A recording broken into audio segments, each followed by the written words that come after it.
नमस्कार साथियों। आज एक बहुत महत्वपूर्ण टॉपिक को लेकर मैं फिर से आप लोगों के सामने उपस्थित हूँ। आज का मेरा टॉपिक उत्तराखंड के अंदर मेडिकल कॉलेज के 1455 पदों पर जो भर्ती प्रक्रिया चल रही है, उसमें मैंने पिछली वीडियो में अपनी एक जानकारी दी थी ओबीसी के कैंडिडेट को लेके, और थोड़ा सा उसमें मैं करेक्शन करना चाहता हूँ। थोड़ी सी बाय मिस्टेक मैं उसमें कुछ गलत बोल गया। साथियों, ओबीसी का सर्टिफिकेट जो महिला कैंडिडेट है उनका मायके पक्ष का लगेगा, और उसमें मैंने बोला था ससुराल पक्ष का लगेगा। मायके पक्ष का उनका ओबीसी का सर्टिफिकेट लग रहा है।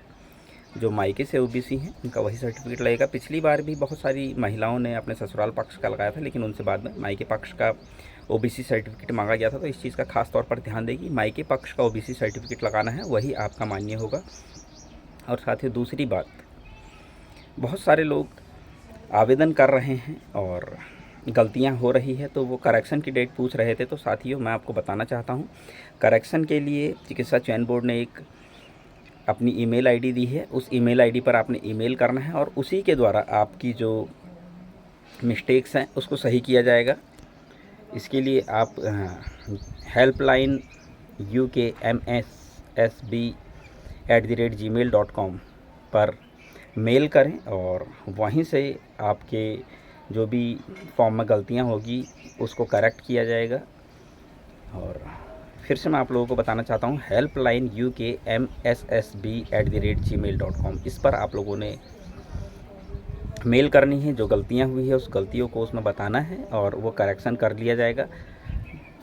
दूसरा साथियों, बहुत सारे लोग ओवरेज वाले मामले में पूछ रहे हैं कि पिटीशन नंबर। तो साथियों, जो लोग कोर्ट गए हैं उनको परमिशन के लिए एक लेटर मिला होगा। वो लेटर उन्होंने स्कैन करना है, तभी वो फॉर्म अप्लाई कर सकते हैं। और ओवरेज के लिए पोर्टल अलग से खुला है, इस चीज़ का भी ध्यान दें। बहुत सारे लोग जो नॉर्मल लोग हैं, जो ओवरेज नहीं है, वो भी उसको फॉर्म भर दे रहे हैं, ऐसा नहीं है। अच्छा, मैंने अपनी पिछली वीडियो में एक चीज़ और बताई थी। एक नोटिफिकेशन जारी हुआ था चिकित्सा चयन बोर्ड की तरफ से ओवरेज वालों के लिए कि उनके लिए भी पोर्टल खुल गया है करके।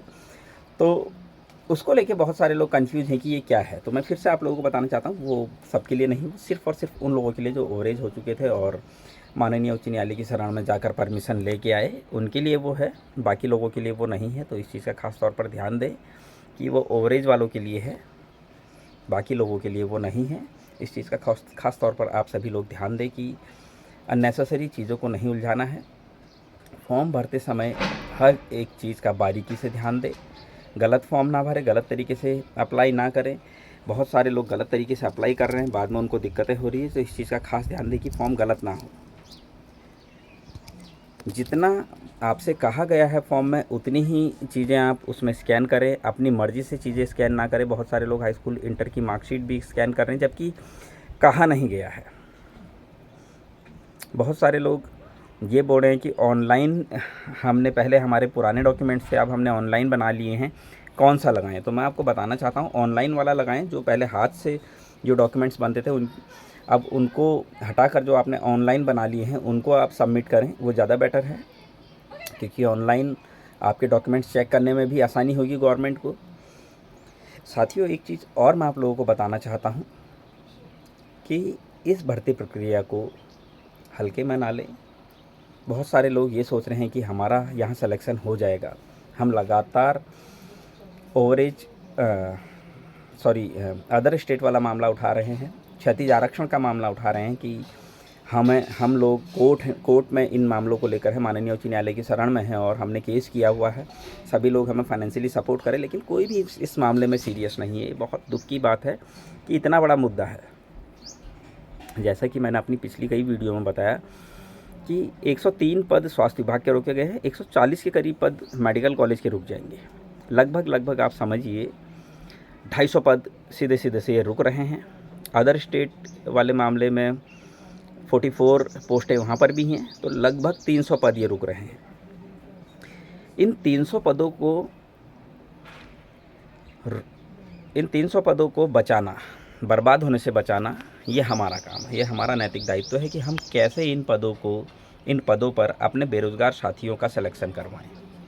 किसी का तो सिलेक्शन होगा। ये ये गलतफ़हमी अपने दिल से निकाल दें कि हमारा नहीं होगा तो किसी का नहीं होना चाहिए। इस तरह की मानसिकता नहीं रखनी है। किसी का तो भला होगा, ये सोचकर काम करना है। और क्योंकि जिस समय वर्षवार की लड़ाई लड़ रहे थे, तो उस समय किसी ने ये नहीं सोचा था कि मेरा सिलेक्शन होगा या नहीं होगा। निस्वार्थ भाव से सब लोग काम कर रहे थे, तो उसी तरीके से आज भी काम करना है।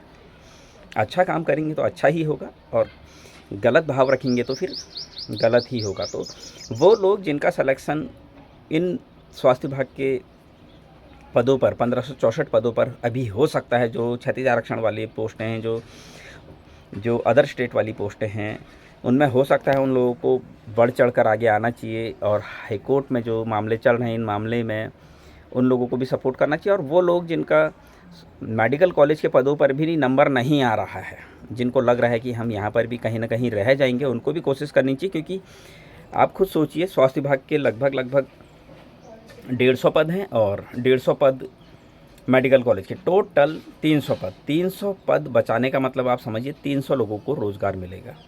तो वो लोग जिनको ये लगता है कि हमारा नंबर आना बड़ा टफ हो रहा है, उन लोगों को ख़ास तौर पर ये कोशिश करनी चाहिए कि जल्द से जल्द इन केसेस का डिसीजन जल्द से जल्द आए और हमारे पक्ष में आए, और 300 लोगों को फिर नियुक्ति मिले, ताकि ज़्यादा से ज़्यादा लोग अंदर आ सकते हैं। इससे इन केसों को जीतने से क्या होगा, वो लोग जो उम्मीद खो रहे हैं उनका भी सिलेक्शन होगा।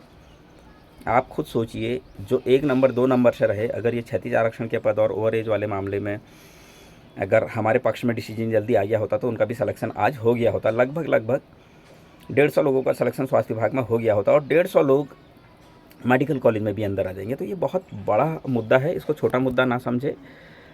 इतने बड़े मुद्दे को अगर आप लोगों को लगता है कि यूँ ही छोड़ दिया जाए, तो ये बहुत बड़ी गलती हम लोगों की है। अभी हमें सब कुछ बहुत इजी लग रहा है, लेकिन जब बाद में हमारे साथ वालों का ही सिलेक्शन हो जाएगा और हम लोग रह जाएंगे, उस टाइम पर हमें बहुत दुख होगा। उस टाइम पर फिर करने के लिए कुछ नहीं होगा, क्योंकि कोर्ट भी आप नहीं जा सकते हैं। फिर कोर्ट भी ये कहता है कि एक टाइम पीरियड होता है, उस टाइम पीरियड में आप क्यों नहीं आए। आप जैसे एएनएम वाले मामले में क्या होता है, पिछली भर्ती में एएनएम वाले मामले में जब विज्ञप्ति आई थी, उसमें रोस्टर का पालन नहीं किया गया था, और एएनएम्स उस टाइम 824 पदों की बात कर रहा हूँ, उस टाइम पर एएनएम्स कोर्ट नहीं गई। एएनएम्स कोर्ट कब गई, जब उनका सिलेक्शन नहीं हुआ। तो कोर्ट ने सीधे सीधे ये कहते हुए उनकी पिटीशन खारिज कर दी कि आप तब क्यों नहीं आए जब आपने विज्ञप्ति देखी। गलती तो वहाँ पर थी, लेकिन आप तब इसलिए नहीं आए क्योंकि आपको ये भरोसा था कि मेरा सिलेक्शन हो जाएगा। अब सिलेक्शन नहीं हुआ तो अब आप आ रहे हैं, तो ये गलत है।